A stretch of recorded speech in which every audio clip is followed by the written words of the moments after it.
Nah, define target audience dengan pain point mereka. Jadi kalian bisa solusi dari permasalahan mereka. Jadi yang tadi seperti aku yang bilang, seperti kayak misalkan ada acne fighter nih, susah banget nyari make up yang benar-benar aman dan nyaman buat orang-orang yang sedang mengalami banyak masalah jerawat. Nah, contohnya si make up, dia itu ada kandungan skincare-nya untuk menenangkan redness dan yang berkaitan dengan acne tersebut. Nah, jadi ketika target audiens kalian ngerasa, oh iya ternyata aku butuh ini ya, dan mereka itu akan tergerak sendiri guys, membuat keputusan bahwa oke, kayaknya aku butuh nih, soalnya selama aku mencoba semua make up di aku ternyata malah tambah bikin parah beruntusannya ataupun redness-nya, karena si make up ini menawarkan ada skincare-nya dan menenangkan kulit ketika memang sudah dipakai, bikin audiens itu ke-trigger. Oh iya, aku tuh butuh kayak gini dan aku tuh pengen nyaman karena aku tuh kerja seharian. Itu seperti itu. Jadi define target audience kalian itu sesuai dengan pain point yang ada di permasalahan audiens kalian. Yang terakhir tuh cari isu yang relate.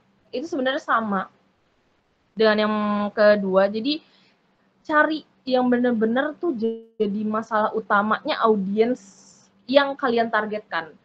Jadi kalian udah tahu nih target audiensnya. Nah, kalian bisa bikin story ataupun cerita yang inline dengan isu-isu dari para audiens kalian. Ini contohnya ada content pillar yang aku bikin. Jadi mungkin agak kurang terlihat, mungkin boleh di zoom. Nah, pertama ini dari konten pilarnya sendiri. Nah, ini sub yang di bawahnya awareness itu kan ada info menarik. Nah, ini adalah sub pilar, guys. Jadi nanti akan aku bahas soal pilar, main pilar, sub pilar dengan key message. Nah, yang di bawahnya itu adalah key message-nya. Jadi kayak misalkan nih soal tempat olahraga, jadi Kak bisa kasih info promo, bisa bikin seperti video tutorial tentang gerakan-gerakan fitness dan lain sebagainya. Itu dari key message dari main pilarnya awareness. Nah, kalau misalkan kita cari traffic, nah biasanya di engagement itu kan ada like, comment, share, save, dan biasanya kalau klik buat link di eksternal. Nah, tapi engagement itu main pilarnya, di sub pilarnya itu ada edukasi. Nah, edukasi untuk key message-nya itu adalah kayak tips gerakan di gym ataupun tips gerakan di workout itu seperti apa. Nah, yang terakhir itu di conversion, main pilarnya conversion, dan untuk subpilarnya itu adalah USP product, jadi unique selling point. Nah, di bawahnya ada key message-nya, ya biasanya perbandingan produk jutaan nih vs produk kalian yang lebih affordable tapi powerful seperti harga yang jutaan. Kayak gitu. Jadi mungkin kalau misalkan teman-teman mau screenshot, boleh banget di screenshot. Oke, boleh next. Oke, sekarang kita masuk di content plan, structure, and pillar. Nah, boleh next. Nah, choose your platform wisely. Jadi pilih platform kalian dengan bijak, karena setiap platform itu punya behavior audiens yang berbeda-beda seperti yang aku bilang. Jadi kalian tidak bisa samakan Instagram dengan TikTok, X dengan LinkedIn, karena itu akan bikin konten kalian flop. Aku pernah untuk melakukan A/B testing, jadi teman-teman yang tahu soal sosial media, kita sebelum melakukan sesuatu ataupun sedang, bahkan sampai saat ini pun aku sedang melakukan A/B testing, dan ternyata memang aku sudah ngetes bahwa memang audience behavior-nya itu berbeda-beda. Kecuali topik targetnya kalian itu kayak misalkan aku digital marketing. Kebetulan untuk digital marketing sendiri, aku sendiri pakai 4 platform dari LinkedIn, Instagram, TikTok, dan X. Dan itu kan bisa karena masuk ya, karena semua ranah di digital marketing itu diterima, apalagi di LinkedIn ataupun Instagram. Mungkin untuk di X agak kurang aware karena mungkin aku baru juga, tetapi aku akan tetap berusaha konsisten. Oke, boleh next. Nah, setelah kalian memilih platform kalian untuk memproduksi konten, kalian harus pahami tentang TOFU, MOFU, BOFU dalam konten strategi supaya konten kalian itu nggak monoton.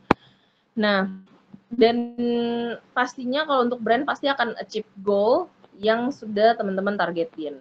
Nah, untuk di level paling atas itu TOFU, top of funnel, itu biasanya dikenal sebagai awareness level. Sifatnya itu harus mudah diingat dan wajib berkesan di mata audiens teman-teman. Jadi jangan banget kalau misalkan teman-teman udah kontennya itu konsepnya awareness soal tips trik, jangan sampai kalian selling guys. Karena di sini tahapnya itu pengenalan brand kalian. Nah, ketika sudah audiens sudah mengenal nih kalian, misalkan oh iya ini RK Production.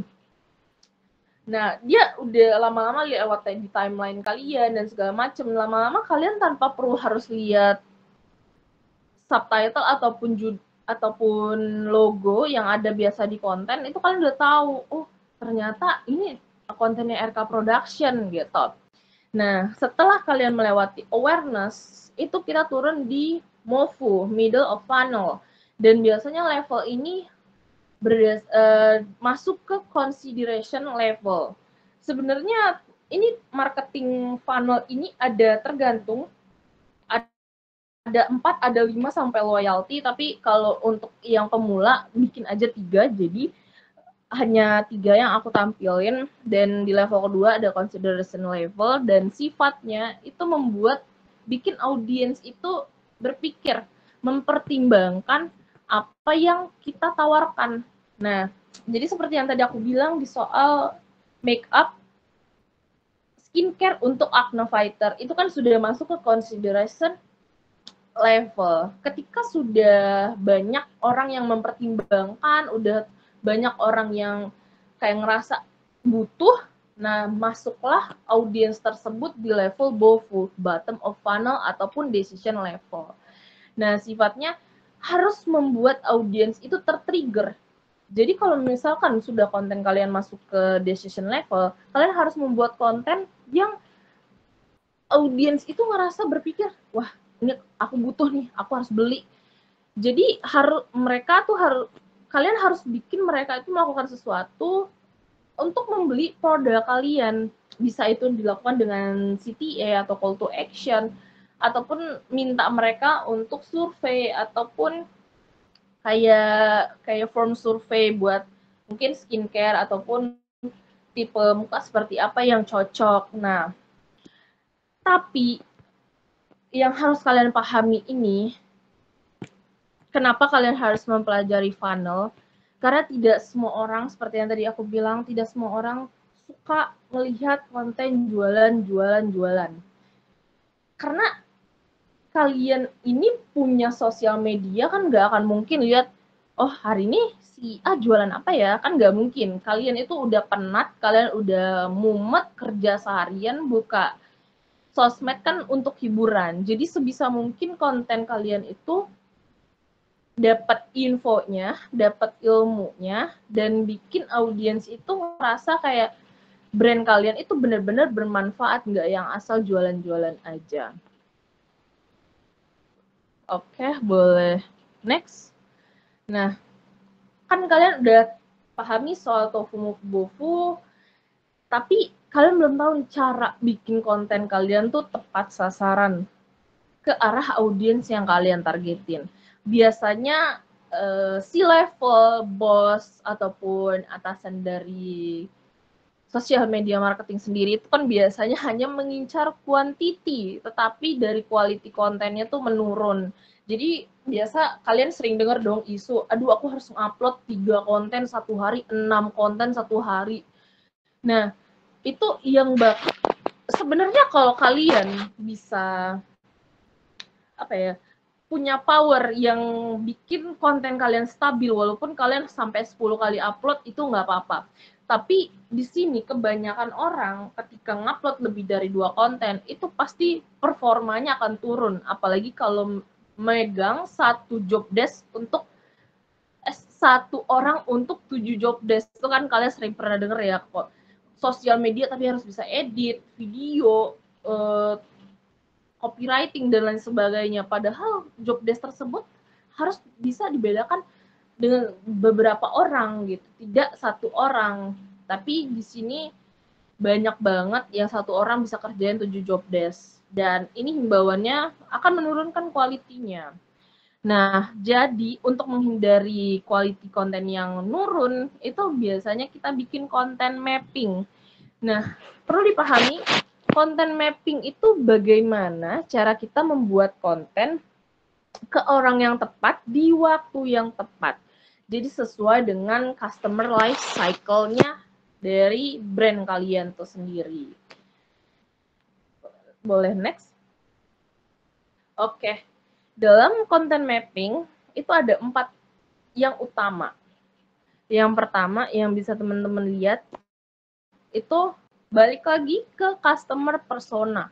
Jadi teman-teman harus bisa pelajarin dan ketahui goals dari ataupun keinginan dari audiens teman-teman yang bisa diselesaikan dengan brand ataupun produk yang teman-teman miliki. Yang terkait dengan customer persona pastinya ada challenge dari customer persona itu sendiri. Jadi buat konten yang ringan ataupun rintangan yang sering audiens teman-teman hadapin, lalu balik lagi kaitkan dengan brand ataupun produk kalian yang bisa menyelesaikan rintangan dari target audiens kalian. Dan untuk yang ketiga, itu common objection. Itu biasa untuk lihat list apa aja sih yang didapatkan audiens yang ada pada akhirnya tidak memakai brand kalian. Jadi biasanya itu lebih ke feedback, kayak review. Biasanya di Shopee kan ada bintang 1, bahannya kurang bla bla bla. Nah, itu bisa menjadi suatu perbaikan buat brand kalian ke depannya dan juga konten kalian untuk selanjutnya. Jadi ini impact-nya ada 2, perbaiki kualitas produk dan mempunyai konten lagi. Nah, sebenarnya konten itu sangat banyak apabila kalian bisa mengolahnya. Karena rata-rata creative blog dan lain sebagainya itu karena hanya berputar-putar di situ. Padahal kalau untuk kalian brand sendiri, itu kalian bisa mendapatkan banyak sekali konten dari customer sendiri. Jadi kalian harus tanyakan, kalian para audiens ini tuh apa sih keresahannya? Apa sih yang kalian butuhkan dari brand kami? Harus inline ya, tapi kalau misalkan skincare buat untuk meredakan jerawat ataupun make up yang enggak dempul tapi ringan di yang muka berminyak seperti apa. Nah, itu kan bisa untuk formulasi baru buat produk kalian. Bisa juga untuk konten kalian edukasi ke depan itu seperti apa. Nah, yang terakhir itu adalah life cycle stage. Terkait dengan marketing funnel, balik lagi ke awareness, consider, dan conversion. Jadi kalian harus bisa menentukan customer kalian udah di tahap-tahap mana aja di marketing funnel tersebut. Boleh next. Oke, kita masuk ke konten pilar. Pilar itu kan artinya fondasi. Jadi sebuah konten itu kalau tidak ada strategi itu ya udah make it flow, flop, dan kalian juga tidak akan ada ide lagi ke depannya. Makanya dibutuhkan konten pilar agar kalian bisa ngeliat dan ngetargetin audiens kalian. Jadi semua ini berdasarkan marketing funnel. Jadi awareness, consider, retention, conversion, loyalty, itu semua berdasarkan content pillar. Nah, biasanya ada beberapa pilar yang sering dipakai. Mungkin boleh next.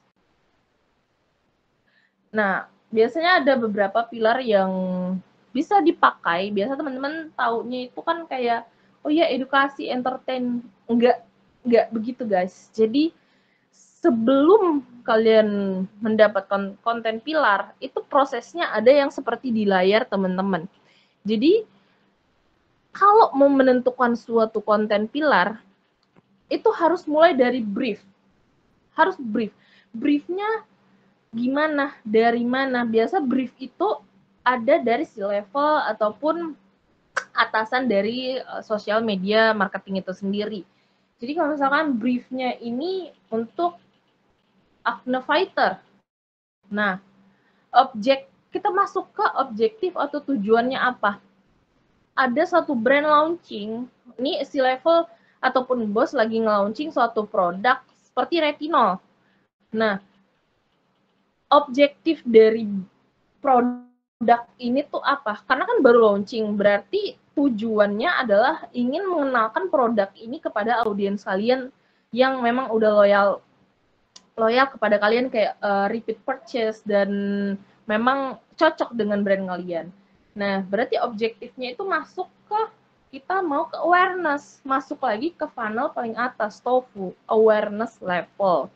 Nah, setelah kita udah tahu tujuannya apa, nah strategi sosmednya kita harus tahu, ini barang ini gimana ya cara mengenalkan kepada audiens. Nah, yang kita tahu sekarang itu kita bisa pakai jasanya KOL, influencer, ataupun yang memang antusias terkait skincare ataupun make up.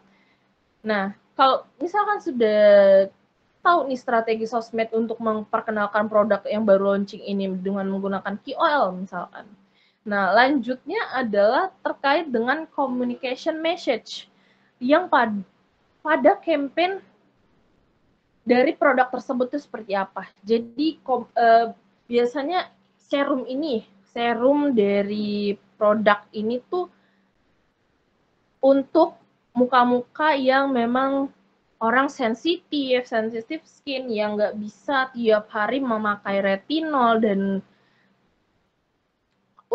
untuk memakai serum ini aman banget buat orang-orang yang punya consider terkait dengan hal tersebut. Nah, ketika sudah ditahu semua alurnya yang sudah tadi dilewatin, barulah kita bisa bikin konten pilar. Konten pilarnya itu bisa 1, 2, 3. Biasanya kalau untuk di brand ataupun komunitas, itu minimal 3, maksimal 5. Jadi jangan sampai terlalu banyak, karena nanti tidak ada suatu ciri khasnya dari teman-teman. Jadi minimal 3, maksimal 5.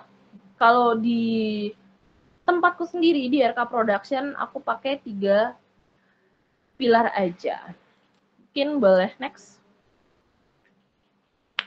Nah, ini ada 6 main pilar yang bisa dipakai buat teman-teman. Jadi mungkin bisa di screenshot buat teman-teman yang emang lagi belajar. Copywriter pun juga butuh hal ini, karena menulis konten itu bukanlah hal yang sederhana. Dan dari 6 ini ada 3 yang aku pakai, tetapi yang common itu ada 6. Nah, yang pertama pastinya ada educational. Jadi main pilar educational ini untuk menargetkan target audiens, agar audiens itu bisa lebih paham dengan brand ataupun bisa mendapatkan manfaat atau valuable dari apa yang teman-teman tawarkan dari konten ataupun produk yang kalian upload. Nah, itu untuk main pilar yang pertama. Untuk main pilar yang kedua terkait entertaining. Nah, audiens seperti yang tadi aku bilang, audiens itu masuk ke sosial media ingin mencari hiburan. Makanya pilar entertaining ini sangat dibutuhkan dan paling banyak dipakai ke setiap brand ataupun setiap produk yang ada di beredar di sosial media. Nah, yang main pilar ketiga itu dari inspiring. Jadi, kalian harus bisa bikin konten yang menginspirasi audiens agar bisa melakukan sesuatu atau menjadi diri mereka sendiri. Dan kalian juga harus bisa memotivasi audiens kalian agar melakukan hal yang kalian lakukan juga di konten tersebut. Jadi kayak misalkan inspirasi terkait dengan memakai sheet mask sebelum tidur agar bisa memperbaiki skin barrier yang rusak selama seharian terpapar sinar matahari ataupun sedang melakukan eksfoliasi dan sebagainya. Jadi ketika konten kalian itu kena ke target audiens, itu akan jadi kayak, oh iya ya, ternyata aku selama ini nggak pakai sheet mask karena makanya muka aku merah-merah, redness, dan pas muncul banyak banget masalah kulit. Ketika kalian memberikan konten tips untuk bikin melakukan skincare di malam hari, itu secara nggak sadar audiens kalian akan mengikuti hal tersebut. Nah, untuk main pilar yang keempat terkait dengan engaging. Jadi pilar ini sengaja ada untuk membangun interaksi audiens dengan brand kita. Bisa menarik seperti engagement, seperti like, comment, save, dan share. Jadi biasanya ini masuknya ke story ataupun single feed. Itu lebih banyak menarik traffic untuk di pilar engaging. Nah, yang kelima ada terkait informatif. Nah, jadi bisa menampilkan informasi. Jadi main pilar ini untuk menampilkan informasi. Jadi kalau dilihat informasi sama edukasi tuh kayak sama ya. Kalau dari pandangan aku, edukasi ini bisa berbagai macam. Berbagai macam hal, misalkan skincare yang mengandung AHA, BHA. AHA, BHA, PHA itu apa? Biasanya itu masuknya ke edukasi. Sedangkan kalau untuk informasi sendiri, produknya yang diberitahu, ini produknya mengklaim bahwa 10 kali ceramide, 10 kali vitamin B.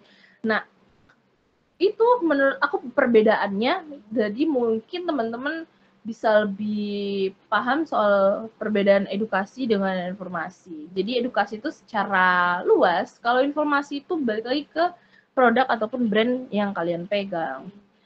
Dan yang terakhir adalah main pilar connection. Biasanya pilar ini itu untuk personal branding. Nah, itu yang aku pakai di LinkedIn aku bagian untuk connection. Nah, sebenarnya untuk 6 main pilar yang udah aku paparin, itu kalian bisa elaborasi sendiri pilar-pilar yang ada dan harus sekreatif mungkin agar kalian enggak kreatif block, guys. Nah, jadi harus disesuaikan, tapi jangan sampai itu bias ke produk ataupun kebutuhan dari brand kalian. Jadi harus bisa selaras dari pilar ataupun brand yang kalian pegang. Boleh next. Nah, ini adalah 6 main konten pilar dan sub-sub pilarnya. Boleh banget di screenshot, mungkin kalian akan membutuhkannya ke depannya. Nah, kita mulai dari konten inspiring. Nah, biasanya main pilar dari inspiring sendiri punya 4 sub pilar. 4. Yang pertama adalah personal story, yang kedua terkait struggles, biasa masuk dengan touch in insights. Yang keempat, win and failure. Nah, biasanya kalau yang dilihat itu, orang-orang itu menentukan main pilarnya terlebih dahulu, tetapi tidak pakai main pilarnya. Mereka pakai di sub pilarnya. Itulah mengapa kalau misalkan orang pakai cuman main pilarnya, pasti akan stuck di situ-situ aja. Jadi aku bagiin ini adalah main pilar berdasarkan sub pilar berdasarkan main pilar yang tadi aku sertakan. Nah, yang kedua itu terkait edukasi. Edukasi itu banyak dan biasanya sub pilarnya biasa ada tips, trik, tutorial, checklist, advice. Dan ini rata-rata biasanya itu di feed ataupun di story. Nah, lanjut terkait dengan informatif, biasanya subpilarnya itu ada news, useful tools or hacks, mitos fakta, dan juga pros and cons. Nah, kalau untuk entertaining sendiri, itu lebih banyak subpilarnya, itu biasa dari trends, relatable, activity, memes, ataupun challenge. Jadi yang biasa kalau kalian lihat yang lucu-lucu ataupun kayak tren-tren, nah mereka itu main pilarnya entertaining guys. Jadi teman-teman walaupun scroll TikTok ataupun scroll Instagram udah bisa tahu nih, oh ternyata main pilar dia ini dari subpilar ini gitu. Nah, untuk engaging sendiri itu biasa story of growth, jadi perjalanan karir bisa seperti itu, ataupun listen from big event ataupun viral moment. Jadi kayak viral-viral yang momen-momen viral tapi jangka waktunya nggak yang tiba-tiba hilang, itu bisa juga menjadi suatu yang engaging. Contohnya kalau teman-teman tahu Trixie di TikTok yang Velocity terus tiba-tiba dapet endorsement dari berapa beauty ataupun produk skincare. Nah, itu kan istilahnya listen from big event ataupun viral. Jadi kan dia terkait dengan viral, tapi kan memang sekarang meredup. Tapi gara-gara dia bikin tren seperti itu, kan orang-orang pada mengikuti. Dan ketika kalian ngelihat velocity yang ada di TikTok, itu kan pasti kalian akan ngeliat, oh, ini trennya dari awalnya Trixie. Nah, itu kan akan ke-trigger dan akan ngeliat, oh berarti ini aku bisa ngikutin. Dan itu akan masuk ke engaging. Dan yang terakhir terkait dengan connection, biasanya dengan behind the scene, a day in my life, games, open question, ataupun opinion. Jadi itu ada beberapa subpilar dari main pilar yang aku pakai. Boleh di screenshot. Boleh next? Oke, ketika kalian udah paham soal tofu, mofu, bofu, sudah paham tentang konten pilar, lanjut kita akan masuk ke rules 70 20 10 untuk meningkatin followers kamu, engagement, dan juga loyalty dari audiens kalian. Nah, bisa dipahami untuk mungkin agak kecil tulisannya, mungkin boleh di zoom mungkin biar teman-teman bisa ngelihat. Nah, untuk 70% pembagian konten itu tuh harus ada informasi. Jadi intinya ngasih informasi dari orang yang nggak tahu jadi tahu tentang informasi tersebut. Misalkan soal make up dengan UV, soal skincare tentang kandungan yang kayak terascenamide ataupun yang lain sebagainya yang fungsinya tuh orang nggak tahu. Tapi banyak banget kandungan itu dalam skincare. Nah, jadi kalian harus bisa kasih informasi tersebut. Jadi orang paham ketika orang lihat list ingredients dari produk tersebut, orang langsung tahu, oh ternyata ini fungsinya untuk ini, untuk mencerahkan atau untuk mengenyalkan dan lain sebagainya. Nah, untuk 20% konten itu harus emosional. Kita harus bisa memainkan emosional dari audiens kita. Mau itu marah-marah, mau itu sedih, biasanya itu pakai negatif hooks biasanya untuk 20% konten tersebut. Jadi nah, setelah 20%, baru 10%-nya itu konten promosi. Karena pada dasarnya orang itu nggak suka dijual-jualin. Jadi kamu harus sharing value, barulah selling-selling kemudian. Jadi itu adalah rules dari 70, 20, 10. Mungkin boleh next. Nah,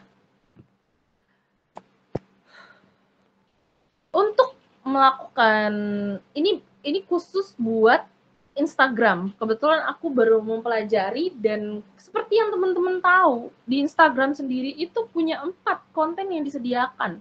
Yang pertama itu single post, kedua carousels, yang ketiga itu reels, yang keempat itu terkait the story. Nah, ini strategi yang bisa kalian pakai di konten Instagram kalian agar lebih variatif tapi juga inline di mata audiens teman-teman. Nah, yang pertama itu dari single post. sifatnya itu harus simple, mudah diingat, dan ringan. Jadi jangan sampai berat-berat, tapi cuma satu single. Jadi cuma satu postingan aja. Biasanya itu ada isinya memes, quotes, infografik, mood board, promotion, testimoni, ataupun angle menarik dari konten. Lebih ke arah brand ini sebenarnya kalau untuk angle yang menarik. Nah, kalau untuk carousel sendiri, biasanya dibilang itu seperti buku compact. Jadi buat informasinya lebih mendalam dan detail. Biasanya contoh-contoh konten seperti ini biasanya ada di tutorial, study case, how to guide, logbook, ataupun collab post. Nah, untuk Reels sendiri, konten Reels, itu biasanya itu kan berupa video, jadi bisa masukin tutorial, behind the scene, before after, trends, a day in my life, kayak acting skit, 2 karakter dalam 1 orang, seperti unboxing ataupun product review, dan juga Q&A response. Biasanya itu di story kan ada yang kayak question box, itu bisa juga dilakukan untuk Reels. Dan kalau untuk di TikTok sendiri biasanya ada di chat box itu bisa juga jadikan konten. Nah, yang terakhir itu adalah story. Jadi ini fungsi story ini adalah untuk interaksi. Jadi naikin engagement ataupun trafficnya itu lewat di sini. Jadi bisa bikin audiens berinteraksi dengan mudah, biasanya pakai Q&A, polling, Ask Me Anything, BTS, sederhana, customer review, link stiker, atau bikin optimasi dari jualan produk, ataupun countdown dari launching produk kalian. Dan oh ya, Kak Aji. Kenapa? Habis ini slide ini Kenapa? kita istirahat dulu 5 menit. Oke. Boleh. Oke. Lanjut aja, Kak. Oke. Mungkin aku akan jelaskan slide yang terakhir dulu sebelum kita lanjut, sisa 8 slide lagi, tapi aku akan selesaikan dulu sebentar. Oke. Untuk ini tips buat teman-teman yang menggunakan Instagram, karena aku juga pakai itu. Bikin konten kalian sebelum kalian mengupload konten, mau itu reels, single, ataupun carousel, bikin dulu story. Yang bikin nantinya teman-teman ataupun audiens kalian tuh ngerasa, oh iya ternyata kalian brand ini akan melakukan upload konten apa ya. Nah, kalian bisa dibilangnya spill the tea dulu di story, biasanya terkait dengan konten kalian selanjutnya. Biasanya kalau misalkan upload konten kalian jam 12, di jam 11.50 kalian bisa upload dulu reels, sneak peek sedikit, bahas tentang konten yang akan kalian upload di jam 12. Kalau misalkan memang tidak bisa seperti itu, bisa dilakukan setelah upload konten, misalkan dari feed, story, ataupun carousel. Setelah diupload bisa di-repost ke story dan ajak audiens kalian itu untuk brainstorming bareng soal konten kalian selanjutnya. Mungkin itu mau break dulu sepertinya. Silakan. 5 menit ya, guys.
Oke, cek.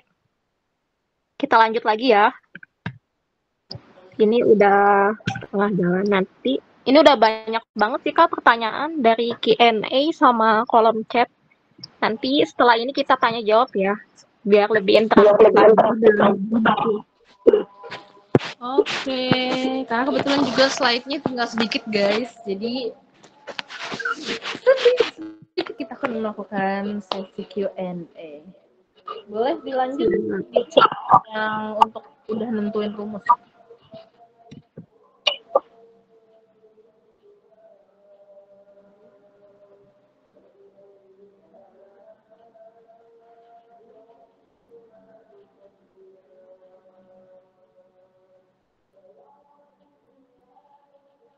Oke, sekarang kita masuk tentang udah nentuin konten kayak gimana, bikin pilar, tapi masih bingung buat nentuin hook konten yang menarik. Biasanya itu permasalahan hampir setiap kita sebagai sosial media marketing, khususnya aku juga.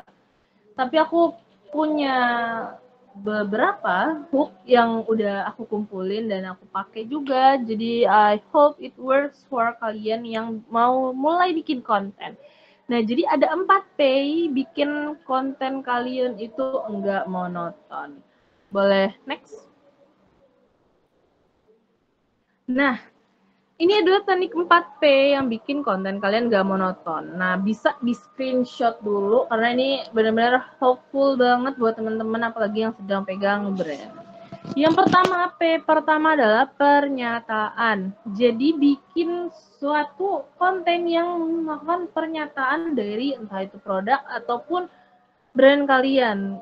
Contohnya kalau di aku, ini dia cara menulis copywriting tanpa pusing. Nah, itu adalah satu hook dari sebuah pernyataan. Nah, untuk P yang kedua terkait dengan pertanyaan. Jadi bikin hook yang bertanya-tanya dan nantinya akan dijelaskan pada akhir. Contohnya, kamu sering kesulitan menulis copywriting. Ini dia tips bla bla bla gitu. Untuk P yang ketiga terkait dengan perintah. Jadi sebisa mungkin bikin hook ini itu bikin audiens kalian mengikuti perintah kalian. Misalkan, yuk belajar copywriting tanpa pusing. Biasanya ini yang kayak gini yang butuh hook seperti perintah ini. Biasanya orang-orang yang emang lagi nyari sesuatu topik dan ternyata dapatnya topik yang sedang kalian bahas. Biasanya itu yang seperti itu. Dan P yang keempat terkait dengan personal story. Jadi ini terkait dengan kayak testi dari kalian sendiri sebagai seorang content creator, admin, yang mau menceritakan sesuatu. Biasanya ternyata ada loh cara yang lebih mudah untuk menulis copywriting tanpa bikin pusing. Itu seperti itu. Jadi kayak untuk P yang keempat itu bisa lebih ke personal kita, bagaimana kita sudah mengerjakan hal tersebut dan bisa kita sharing ke orang lain. Boleh next?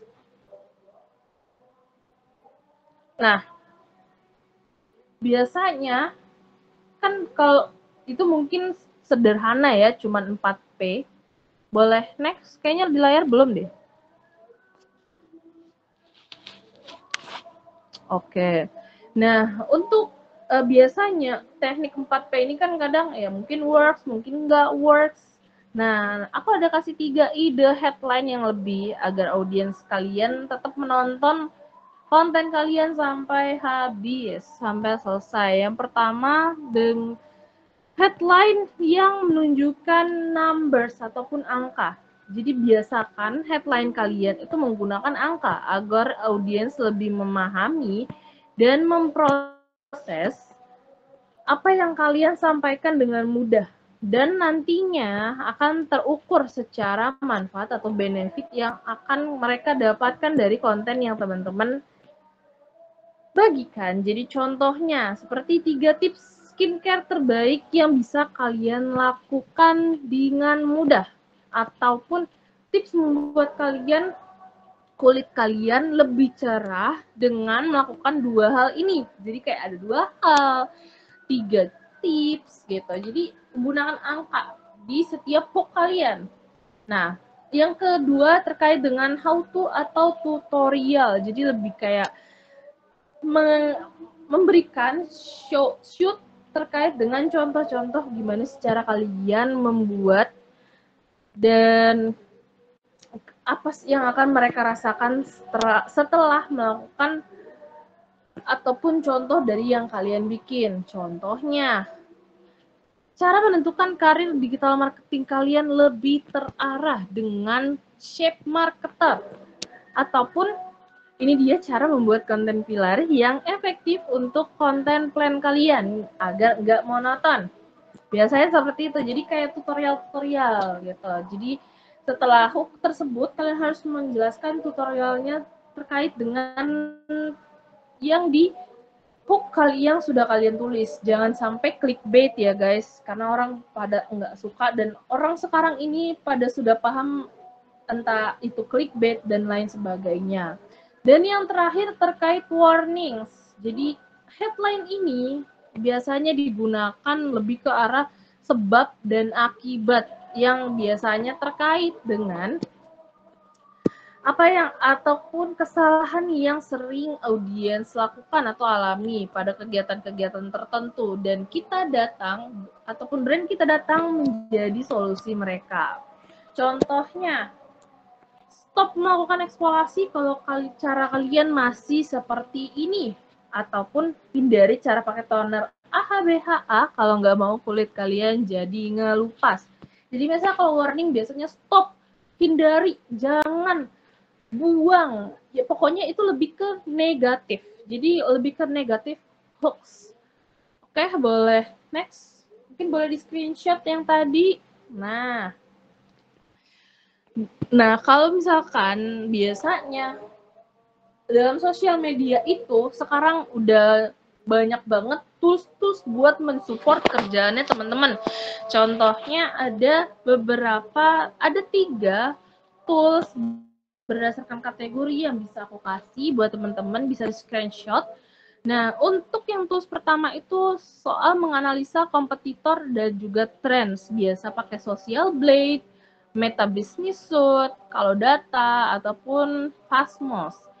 Kalau aku pribadi, aku mau menggunakan Social Blade dan juga Meta Business Suite.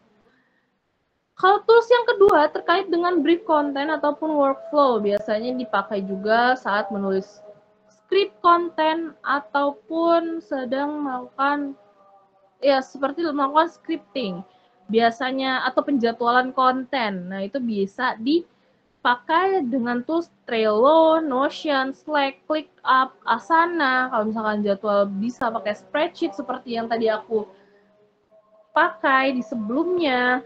Nah, untuk tools yang ketiga terkait dengan refresh konten agar kalian nggak monoton dan burn out terkait aduh konten apa ya yang harus aku upload sekarang. Nah, biasa kita pakai aja ChatGPT. Biasanya ChatGPT ini kalau promptnya memang sudah powerful, pasti ChatGPT ini sangat berguna. Jadi bagaimana cara kalian menulis prompt yang memang dibutuhkan oleh kalian sebagai seorang sosial media marketing untuk mendapatkan ide-ide konten untuk brand kalian selanjutnya. Dan pakai copy AI biasa itu untuk content writer. Dan yang ketiga, creator insight by TikTok ataupun TikTok Creative Center, dan juga yang terakhir dengan Quora. Nah, jadi bisa teman-teman pakai tools-tools itu, boleh di screenshot, disimpan, dan dicoba satu-satu toolsnya. Boleh next? Oke, ini balik lagi ke hooks. Nah, ini sebenarnya hooks ini tuh bisa digunakan berulang-ulang. Bisa kayaknya ini selalu ada di timeline aku ataupun di FYP aku, dan bisa teman-teman screenshot dan bisa ada 7. Nah, biasanya yang pertama adalah positive spin. Jadi sebuah hook yang memberikan emosi yang positif. Contohnya, pakai sheet mask ini beneran bikin glowing loh. Nah, itu yang deadly hooks pertama. Deadly hooks yang kedua adalah negative spin. Jadi kebalikan dari yang pertama, jadi ini akan memberikan emosi negatif. Nah, biasanya nggak mungkin dalam satu kali pemakaian toner Sika series bisa bikin jadi lembab. Jadi ini yang biasa harus berawal dengan tidak, jangan, buang, ataupun yang mengarah konotasi ke negatif. Nah, kalau untuk yang hook ketiga terkait dengan question seperti yang tadi, jadi dimulai dengan pertanyaan terlebih dahulu. Biasa contohnya, kamu pernah nggak sih pakai hair cream buds sebelum keramas, tapi ternyata bikin ketombean? Nah, itu nanti akan membuat orang-orang tuh bertahan kayak, oh, ini biasa aku begini nih. Itu kan balik lagi jadi permasalahan audiens kalian, tapi nanti akhirnya kalian bisa menawarkan produk yang menjadi solusi buat hook yang kalian sudah buat. Oke, yang keempat terkait dengan experience yang dimulai dengan cerita pengalaman. Jadi hooks ini biasa dimulai dengan cerita pengalaman. Contohnya, aku selalu pengen pakai serum peeling, tapi di muka aku tuh bikin sensitif. Nah, jadi experience kalian misalkan, aduh aku pakai sepatu tapi selalu lecet nih di bagian ininya, di bagian tumit di atas ininya.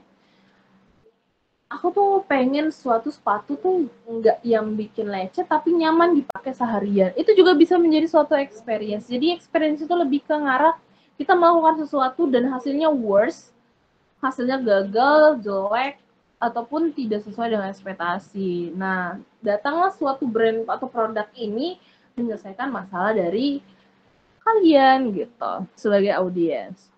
Oke, yang kelima adalah social proof.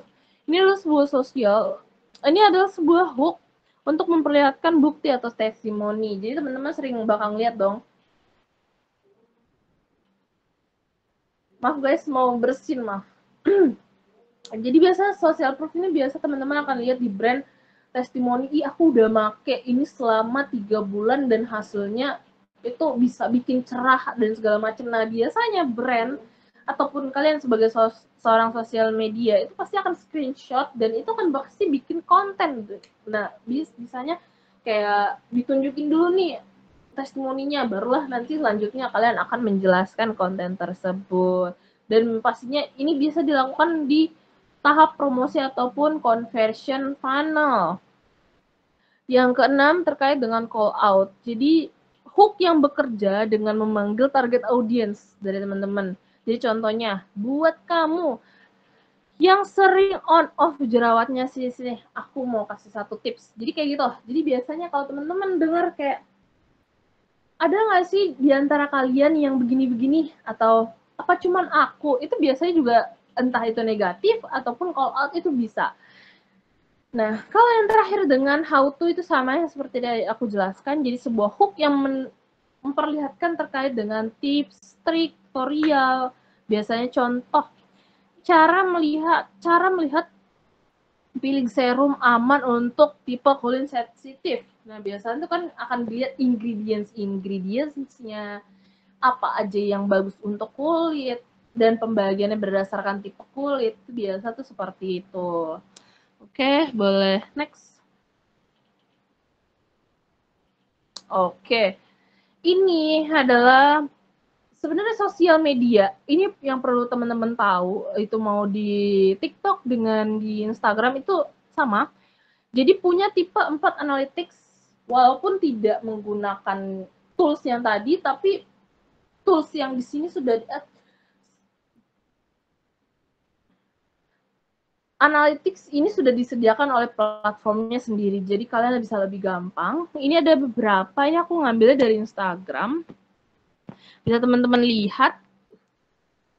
Yang pertama itu terkait dengan engagement, itu seperti yang tadi aku kotak-kotakin. Nah, itu terkait dengan komen, like, share, dan share. Nah, yang di bawahnya itu adalah retention time. Jadi, waktu teman-teman ataupun audiens ngelihat konten kalian itu apakah seperti biasa atau naik. Biasanya retention time itu lebih baik dia mengarah condong ke diagonal ke atas. Tapi kalau yang sering terlihat, biasanya konten-konten yang menarik itu terlihat dari retention time-nya. Jadi kalau misalkan dia stagnan ataupun naik, itu terkait biasanya kontennya bagus, tapi kalau misalkan rata ataupun sampai menurun, biasa kontennya itu hook-nya kurang menarik ataupun kontennya itu kurang valuable dengan audiens kalian. Itu biasa dilihat dari retention. Nah, yang ketiga terkait dengan average watch time. Nah, ini kan bisa dilihat di yang aku screenshot di sebelahnya itu kan videonya itu ada di 15-16 detik. Nah, average watch time-nya itu di sekitar 6 detik kan dengan waktu tonton ataupun finish rate-nya itu di 5 jam 53 menit 36 detik. Nah, itu akan menjadi evaluasi teman-teman untuk membuat suatu konten apalagi dalam bentuk video. Itu menjadi suatu evaluasi buat teman-teman untuk melakukan sebenarnya ini konten yang perlu diperbaiki di bagian mananya, apalagi kalau dilihat ya retention time-nya. Mungkin boleh next. Oke, mungkin udah sampai di ujung. That's all. Ada quotes dari aku sedikit. You can post and hope for your best. Every tweet, every post, every image should have a purpose. Let's discuss. Thank you. Ya, terima kasih Kak. Menarik banget nih sejam ini kita dapat penjelasan yang sangat lengkap dari Kak Raja ini. Selanjutnya kita akan bisa tanya jawab guys.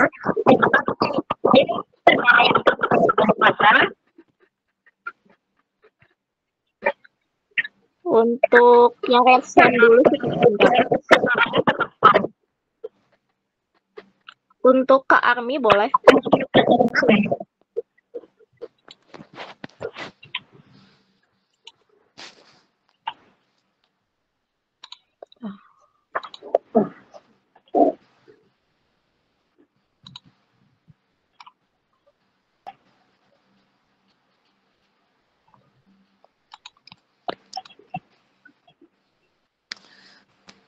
Mungkin bisa mic aja guys. Aku takutnya nggak kebaca, Beb. Jadi maaf banget. Jadi buat teman-teman aku mau reminder juga buat teman-teman kalau misalkan emang belum dijawab ataupun tidak terjawab, itu boleh banget bisa komunikasi sama aku di Instagram ataupun di LinkedIn aku, itu boleh banget guys. Jadi nggak apa-apa, make it connection with me. Jadi aku akan membantu teman-teman semua. Kita sama-sama belajar.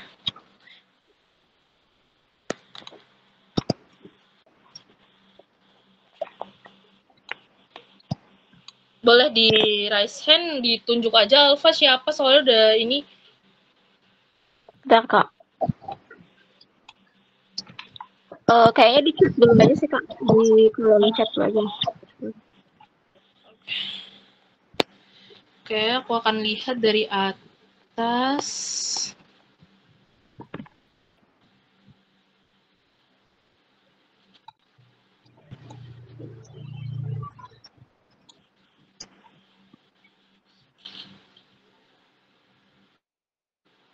Oke, ini ada dari Kak Vicky. Mau bertanya bagaimana strategi dan tantangan menjadi seorang sosial media spesialis? Adakah tahapannya? Oke, kalau untuk tantangannya itu pasti banyak banget. Apalagi di era sekarang, itu untuk kayak tools dan lain sebagainya itu harus dipelajarin gitu. Nah, tahapan-tahapannya tadi udah aku share. Untuk tahapannya itu kita bisa, yang normal itu pertama, kalau misalkan nih ya teman-teman bikin konten ataupun akun baru, hal pertama adalah kita harus optimasi kembali profile, bio, itu kalian harus optimasi guys. Jadi kalau misalkan nih dirasa, ih akun aku nih udah istilahnya buruk ataupun benar-benar nggak baik lah kesehatannya, it mean kita bilang itu dibilang kesehatan dari akun tersebut itu buruk. Nah, pastinya bikin akun baru, yang pertama dilakukan adalah optimasi profile. Nah, keyword itu dibutuhkan. Jadi sosial media itu sebenarnya nggak terkait dengan sosial media doang, tapi kalian harus bisa pahami terkait tools, SEO, itu terkait dengan search engine optimization. Keyword apa sih yang benar-benar didasari konten kalian atau niche konten kalian. Jadi setelah kalian udah melakukan optimasi, tentuin niche konten ataupun isi konten kalian. Niche konten itu kan misal niche konten aku terkait dengan digital marketing, RK Production itu kan digital marketing with personal branding. Nah, berarti nanti isinya terkait itu. Nah, ada satu orang bertanya, Kak, pertama niche aku ini soal personal branding, tapi aku mau ganti niche ke beauty produk. Nah, sebenarnya itu challenging banget karena yang pertama, logaritma dari suatu sosial media itu ketika 1-3 bulan itu logaritma sedang membaca konten kalian. Nah, ketika kalian mengubah, itu akan mulai dari awal lagi guys. Jadi kayak kalian lahir baru ketika kalian mengubah niche kalian yang di awal. Jadi pastiin, tentuin dari awal setelah kalian optimasi, tentuin niche kalian ke depannya seperti apa. Kalau misalkan memang kalian mau switch, itu jangan berharap tiba-tiba ketika kalian dari digital marketing ke niche beauty, itu tetap sama engagement-nya dengan digital marketing, karena logaritma bingung, ini sebenarnya konten pertama dia ini digital marketing kok tiba-tiba beauty. Ya udah, tapi jangan sampai kalian tiba-tiba baru sehari beauty tiba-tiba otomotif besoknya. Nah, seperti itu. Karena logaritma itu nanti akan bingung. Kalian konten kalian akan di-share ke siapa, personal brandnya siapa gitu. Nah, setelah kalian menentukan niche kontennya, kalian lakukan personal branding. Nah,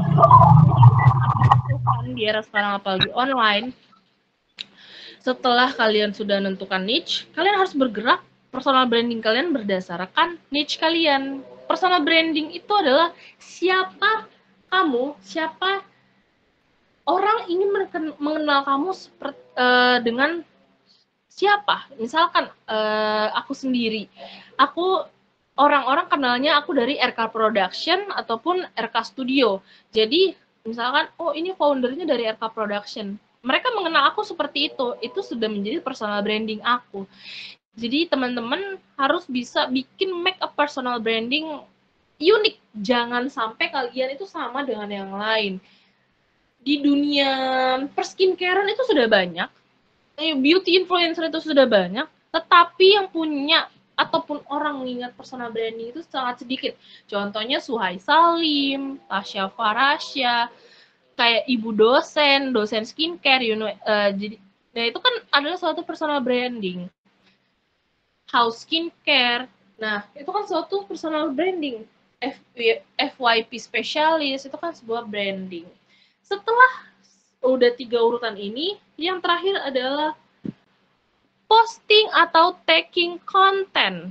Jadi jangan sampai kalian udah bikin nih 3 kayak udah optimasi, udah nentuin niche, udah bikin personal branding. Kontennya kapan di-post gitu. Jadi kita harus nge-post, jangan nunda-nunda posting konten.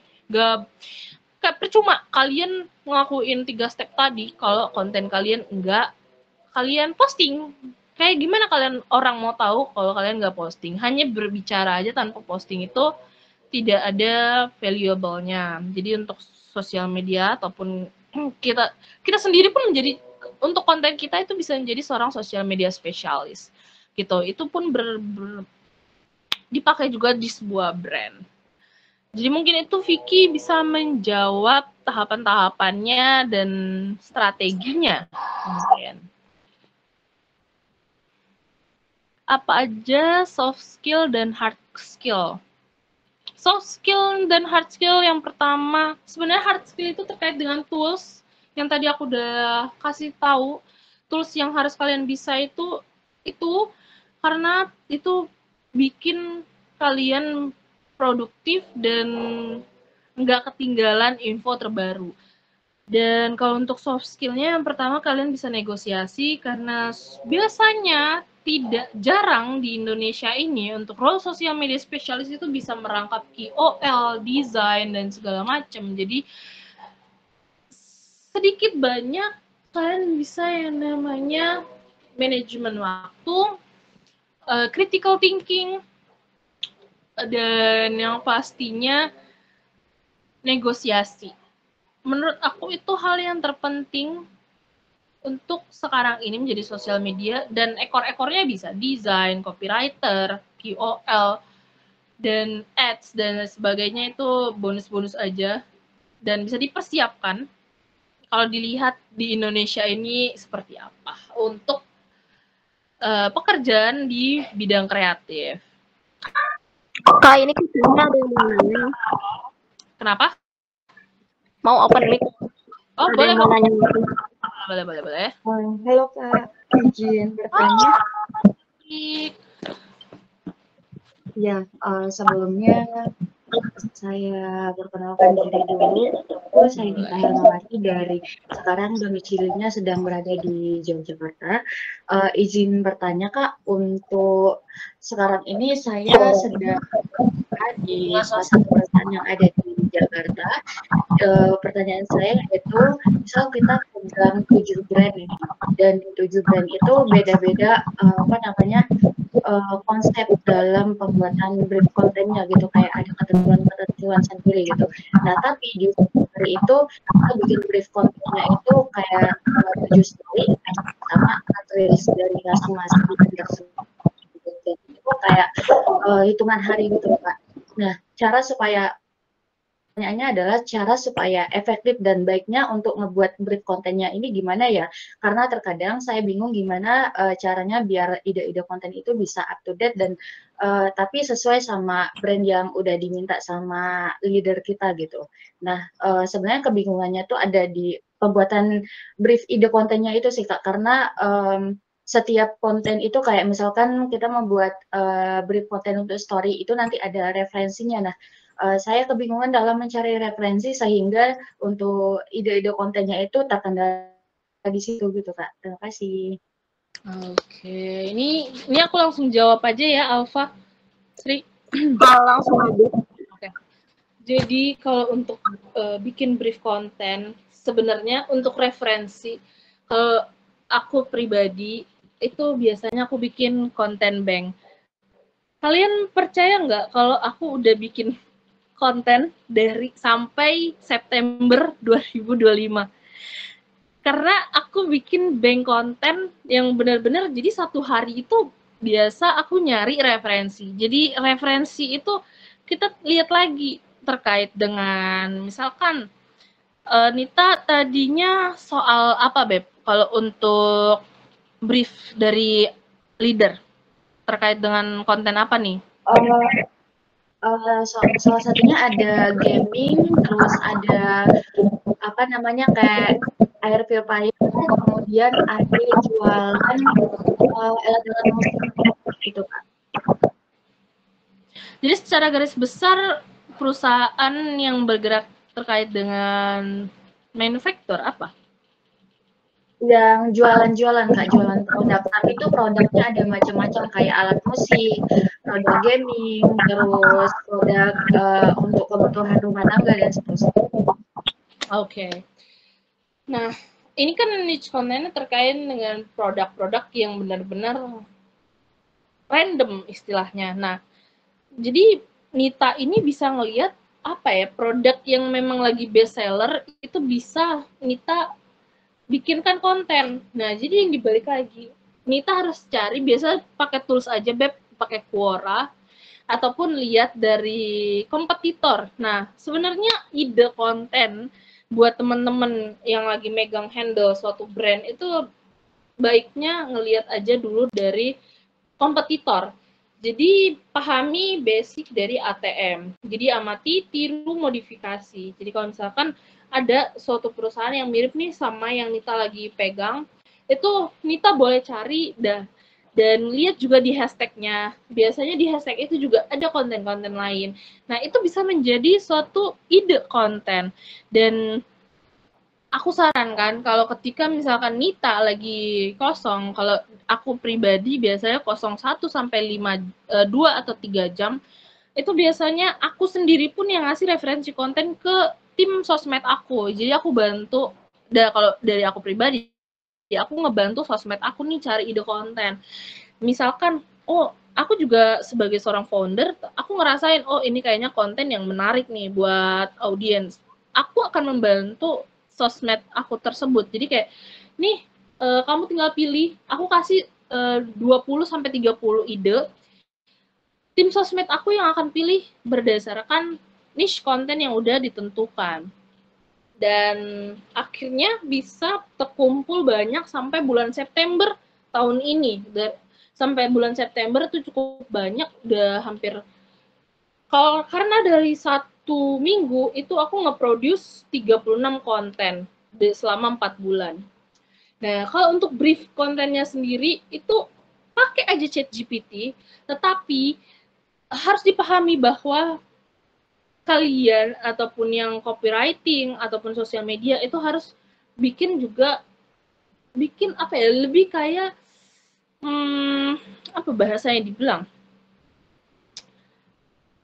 parafrasein konteks tersebut. Jadi ada satu konten, kebetulan aku juga handle klien, dia rumah sakit, kliennya yang punya rumah sakit. Nah, aku tinggal cari aja di kompetitor, Beb, dan aku lihat di satu hashtag, dan kebetulan klien ini juga memakai, dan aku lihat, ini kayaknya bagus. Aku udah ada 10, dalam waktu 30 menit aku udah dapet 10 ide konten dan udah di-approve. Jadi nggak perlu yang harus kayak muter-muter, aduh gimana ya harus bikin konten, brief konten. ATM aja, Beb. Karena pada dasarnya cara kalian mendeliver konten itu berdasarkan tulisan kalian nantinya, cara kalian mendesain, visualisasinya itu seperti apa, koordinasi kalian terkait dengan tim writer, desain, video editor, itu yang akan mempengaruhi. Dan kalau bisa bikin semenarik mungkin dari konten awal itu. Dan pastinya aku yakin kalau kamu menerapkan itu, aku yakin banyak banget ide konten atau brief yang bisa kalian bisa Nita buat dalam waktu 1 hari bisa untuk 30 konten gitu. Mungkin bisa terjawab kita. Mungkin kita berdua pertanyaan dulu kayak. Boleh bertanya? Saya boleh bertanya? Halo? Ini Halo? ngomong nih. Halo. Saya Vicky. Boleh bertanya? Kak Vicky dulu aja, Kak Vicky dulu aja. Ya. Kak Vicky dulu. Tanya. Ya, Kak Vicky. Pertanyaannya, bagaimana cara, strategi, dan tantangan menjadi seorang sosial media spesialis? Adakah tahapannya? Apa saja soft skills dan hard skills yang harus dimiliki untuk menjadi sosial media spesialis bagi pemula? Tantangan ya. Tantangan. Itu tadi sudah aku jawab, Beb. Jawaban pertanyaan Vicky yang pertama itu sudah aku jawab. Untuk yang kedua? Yang kedua juga udah aku nggak jelas ya, kok. untuk yang ketiga, Kak. Yang ketiga terkait bagaimana cara Satu aja ya, Kak. Satu aja, Kak. Soalnya yang lain. Oh iya, silakan. Iya, silakan. Yang pre-wedding, adakah solusi dengan baik, selamat siang Kak. Apakah suara saya terdengar Kak? Dengar. Oke, baik. Saya ada 2 pertanyaan untuk Kak Lajwin dan Kak Audia. Yang pertama, bagaimana seorang spesialis media sosial itu dapat menyeimbangkan antara kebutuhan untuk meningkatkan viewer atau jangkauan dari brandnya dia, tetapi dia juga harus bertanggung jawab untuk melindungi privasi dan data pengguna yang ada di dalam platformnya. Terus yang kedua, kan personal branding ini kan tidak hanya dari brand atau barang yang disampaikan, yang dijual oleh sosial media spesialis tadi ya.